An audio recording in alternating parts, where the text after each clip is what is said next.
Hey everyone. So one of the things that I like to share is that, not all of us are perfect. We all have weaknesses and I have a lot of weaknesses.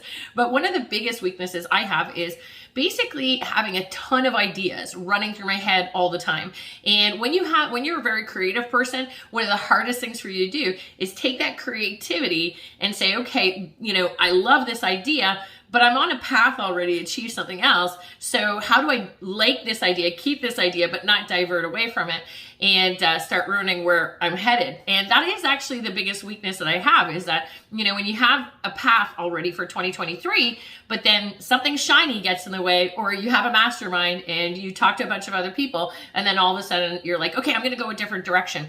So one of the things that I like to do is have a very strict rule with myself and who coaches me as well, and say, look, here are my 7 things that I want to accomplish in the next 90 days. I have my business plan written out. I have my direction for the next year, and here's my quarterly goals. And anytime some really creative idea comes into my way, I always look and I match it, and I go, is this going to aid and assist me to get to where I want to get to? Is this part of the 7 big things that I have to do in the next 90 days? And I brainstorm it out with my coach, and I trust the direction. And then what we do is we have in Notability, we have this little chart where I allow myself to do what I call an impact filter. And I put the new idea, I put it in writing, I step it out, and then I put it in my Notability folder. And I say, like, when I'm done my 7, or if I'm ahead on my targets and whatnot, then I can add the things in.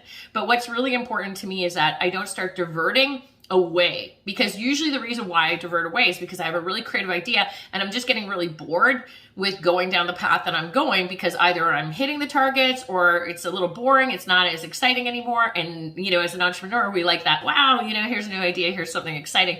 So I try to really balance it out, keep it in writing, but sticking with those rocks that I have for the first 90 days, but also equally sticking with the fact that over the next year, this is where I want to go.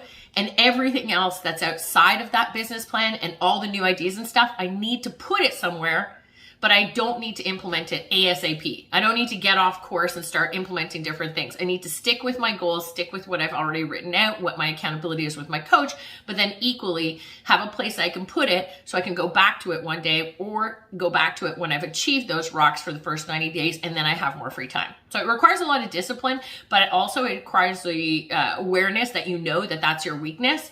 And when something's your weakness, you've got to just let your coach know, let your accountability partners know, and say, like, this is what I do all the time.